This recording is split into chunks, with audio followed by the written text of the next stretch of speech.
أما بعد فقد قال رسول الله صلى الله عليه وآله وسلم ألا إن حب علي بن أبي طالب علم بين الإيمان والنفاق صلى اللهم صل على محمد قابل صدر احترام جناب مولانا رائے ظفر علی صاحب قبلہ، جناب محترم الحاج قاری سید محمد اصغر نقوی صاحب، حضرت قسیم امروہی صاحب، ذاکرین حسین، خدمت گزاران المہدی سینٹر، سادات و مومنین و مومنات، آج کی سالانہ مجلس عزا کے لیے میں نے ایک نئے زاویے سے حب علی کا عنوان پیش کیا، سبحان اللہ، یعنی جو حضرت قسیم نے سنا ہے اس سے آگے۔ سبحان اللہ، سبحان یہ میں نے یہاں جو حدیث بھی پیش کی ہے پہلی مرتبہ زندگی میں پیش کر رہا ہوں، اور انشاءاللہ زیادہ تر میٹیریل جہاں وہی ہوگا جو پہلے یہاں پیش نہیں ہوا، عنوان مگر وہی رہے گا، حب علی ابن ابی طالب۔ اللہم صلی علی محمد وعلی محمد۔ جس حدیث کو میں نے پیش کیا ہے اس میں ارشاد ہوتا ہے الا ان حب علی ابن ابی طالب کی محبت علم بین الایمان والنفاق، حضور فرماتے ہیں کہ علی کی محبت ایک امتیاز ہے ایمان و نفاق کے درمیان۔ سبحان اللہ، سبحان یعنی علی کی محبت ایمان کو الگ کر دیتی ہے، نفاق کو الگ کر دیتی ہے۔ سبحان اللہ، سبحان اسی لیے تو آپ نے فرمایا کہ حب علی ایمان و تقوی وبغض علی کفر و فسوق۔ علی کی محبت ایمان بھی ہے، تقوی بھی ہے، علی کی دشمنی کفر بھی ہے، فسوق۔ واہ واہ سبحان اللہ۔ خاص طور پہ حضرت امام اہل سنت حافظ قاری محمد اعجاز صاحب کی خدمت میں بھی یہ ٹاپک میں پیش کر رہا ہوں تاکہ ان کو بھی ذرا اندازہ ہو جائے۔ آج کل یہ حب علی پر خطبے دے رہے ہیں، ماشاءاللہ، یہ میٹیریل بھی ہو جائے گا ماشاءاللہ، ماشاءاللہ۔ ظاہر ہے یہی ہوگا۔ کچھ ہمارے لوگ ہیں جو ادھر کھسکنے کے لیے تیار بیٹھے ہیں، جی ہاں، جو ہر جگہ یہ کہہ رہے ہیں، جب آپ ذکر جو فرما رہے تھے کہ بھئی مولا علی کے فضائل نہ آئیں تو کیا آپ کے ابا حضور کے فضائل نہ آئیں؟ مجالس حسین کے اندر اگر حسین کے بابا کے فضائل نہ آئیں تو کس کے فضائل آئیں؟ اور کچھ ادھر سے ادھر آنے کے لیے تیار و بے قرار بیٹھے ہیں۔ یہ قسمت کی بات ہے۔ بہرحال آج کی تقریر ذرا توجہ سے سنیے گا، یہ بھی ایک ڈاکومنٹیشن ہے انشاءاللہ، دستاویز آج رقم ہو۔ وہ سرکار نے فرمایا حب علی حسنۃ لا تضر معها سیئۃ وبغض علی سیئۃ لا تنفع معها حسنۃ۔ علی کی محبت ایسی نیکی ہے کہ اس کے ہوتے ہوئے برائی نقصان نہیں پہنچا سکتی۔ محب علی برا ہو ہی نہیں سکتا، ایسی نیکی ہے حب علی کہ اس کے ہوتے ہوئے برائی نقصان نہیں پہنچا سکتی، اور بغض علی ایسی برائی ہے کہ اس کے ہوتے ہوئے کوئی نیکی فائدہ نہیں پہنچا سکتی۔ نعرہ حیدری!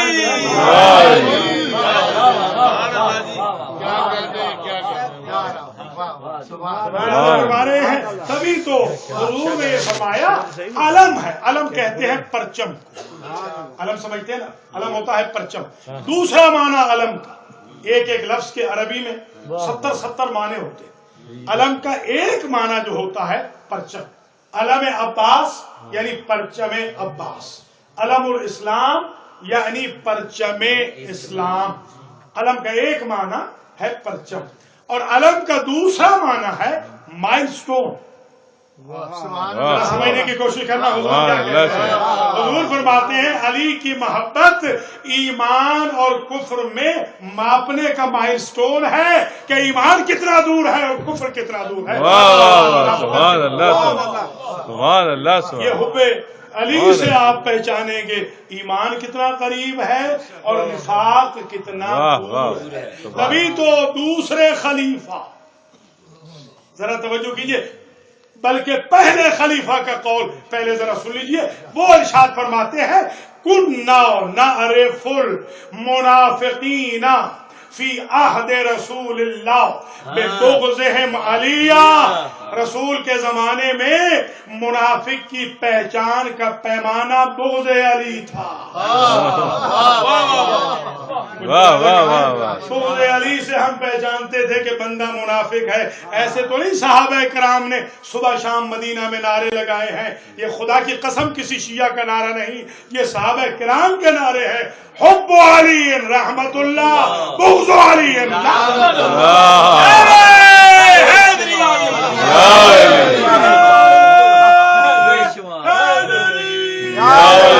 سبحان اللہ.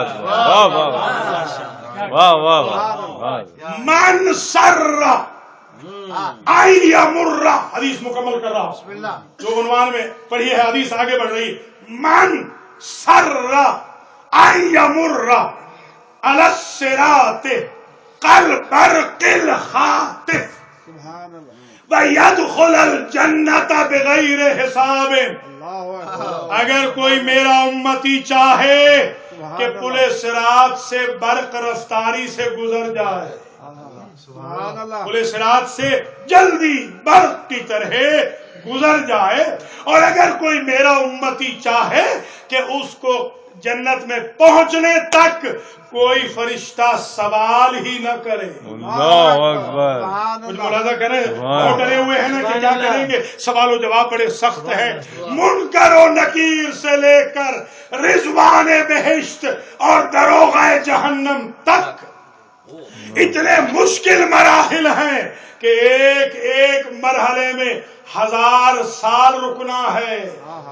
ایک ایک مرحلے میں یہ مولا علی کے جملے ہیں، اور کم از کم 50 مرحلے ہیں محشر کے میدان میں. 50,000 سال تو وہیں رکنا ہے. کوشچن ہی کوشچن ہے، سوال ہی سوال ہے. حضور فرما رہے ہیں اگر کوئی چاہے کہ اس سے کوئی سوال نہ ہو، بغیر سوال کے وہ جنت میں چلا جائے اور برق رفتاری سے پل صراط سے گزر جائے، فَلْيُوَالِ وَلِيِّي وَخَلِيفَتِي فِي أَهْلِ بَيْتِي علی بن ابی طالب. اسے چاہیے کہ میرے خلیفہ اور میرے بنائے ہوئے ولی علی سے محبت رکھ لے. پل صراط پہ بھی کوئی نہیں روکے گا اور جنت کے داخلے میں بھی کوئی نہیں روکے گا. سبحان اللہ. سبحان اللہ. سبحان اللہ. نعرہ حیدری یا علی. بلندتر صلوات. اللہم صلی علی محمد و آل محمد. کیوں سرکار نے وجہ بیان کی، سن لیجئے کہ وجہ کیوں نہیں کوئی ٹوکے گا.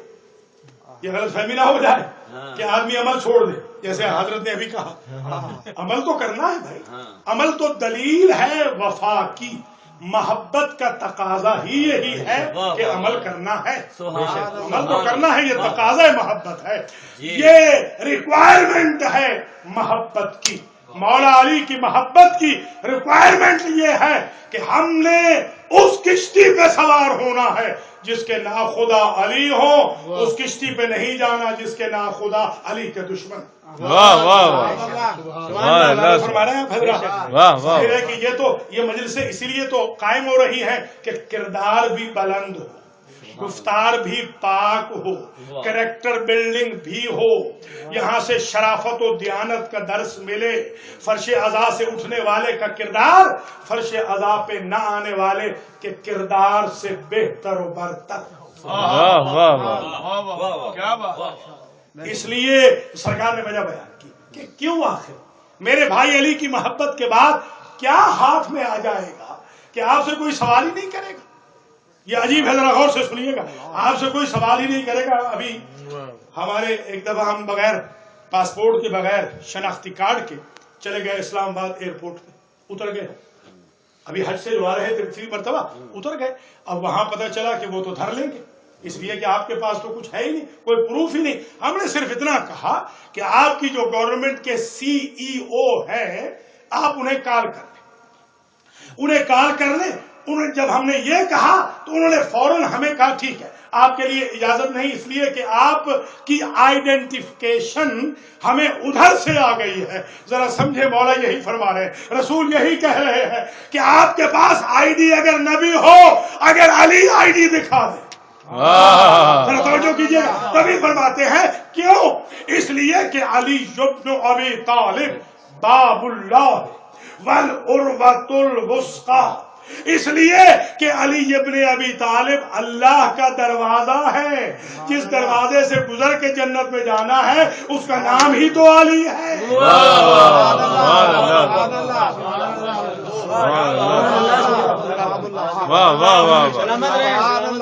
علی باب اللہ ہے.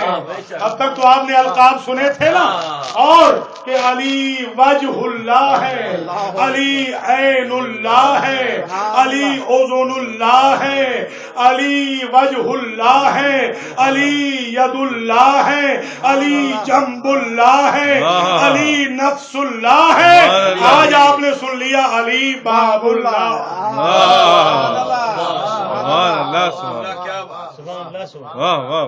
علی ہی تو باب اللہ ہے. اس لیے جو میرے بھائی علی سے محبت رکھ لے گا وہ یوں سمجھے کہ اسی محبت کے عوض اس دروازے میں داخل ہو گیا جو جنت میں کھلتا. پھر نبی نے ایک جملہ اور کہا. ایک صاحب ہیں بہت ہی VIP ہیں مدینہ کے، انہوں نے حضور سے ایک سوال کیا، سرکار آپ جو یہ مولا علی کے فضائل پڑھے جا رہے ہیں، حب علی، کچھ میئر کر دیں، کچھ میئر کر دیں. ہمارے ہاں بھی یہی سوال آج کل اٹھ رہا ہے، بھئی کتنے فضائل آخر پڑھیں گے آپ؟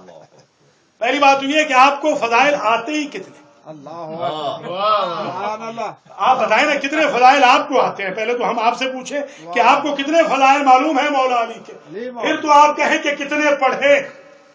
تو ذرا ملاحظہ کریں. ان صاحب نے کہا کہ یا رسول اللہ آخر کتنے؟ فرمایا لو ان احدکم قدم قام علی قدمی بین الرکن والمقام وعبد اللہ الف عام قائما لیلہ صائما نہارہ. اگر تم میں سے اللہ کسی کو اتنی لمبی ایج دے دے کہ وہ رکن و مقام کے درمیان 1000 سال ساری راتوں میں کھڑے ہو کر دنوں میں روزے رکھ کے عبادت میں گزار دے. کہاں؟ رکن و مقام کے درمیان. اور پھر فرمایا ثم مات شہیدا بین الصفا والمروہ، اور اسے اللہ یہ سعادت بھی دے کہ ہو بھی شہید، ہو بھی صفا و مروہ کے درمیان. اس سے پہلے کا ایک جملہ اور سن لیں، وَكَانَ لَهُ ذَهَبٌ مِثْلَ أُحَدٍ وَأَنفَقَهُ فِي سَبِيلِ اللَّهِ. اللہ نے اسے اتنا سونا دیا ہو جتنا احد کا پہاڑ ہے، اور وہ سارا راہ خدا میں خرچ بھی کر دے. وَعِبَادُ اللَّهِ مِلْكًا، اللہ نے کائنات کے سارے غلاموں کی ملکیت کا حق اسے دیا ہو. کوئی سمجھ رہے ہیں یا نہیں؟ فَآتَقَهُمُ اللَّهُ، اور وہ ایک غلام بھی اپنے لیے نہ رکھے، سارے غلام راہ خدا میں آزاد کر دے. شہید ہونے کے بعد ثم لقي اللہ باغضا بعلی ابن ابی طالب لن يتقبل اللہ عدلا ولا صرفا وزج فی النار وحشر مع الخاسرین. اتنے اعمال کے باوجود اگر وہ بندہ شہید ہو کر قیامت کے دن فرشتے اس کو لے آئے، یہ تیرا نیک بندہ ہے جتنے اعمال جیسے کسی کے اعمال نہیں، اور اللہ یہ دیکھے کہ اس کے دل میں علی کا بغض ہے تو اللہ جہنم والوں کے ساتھ جہنم میں ڈال دے گا اور خاسرین میں اسے محشور کرے گا. سبحان اللہ. یہ میجرمنٹ واہ واہ واہ. واہ واہ واہ.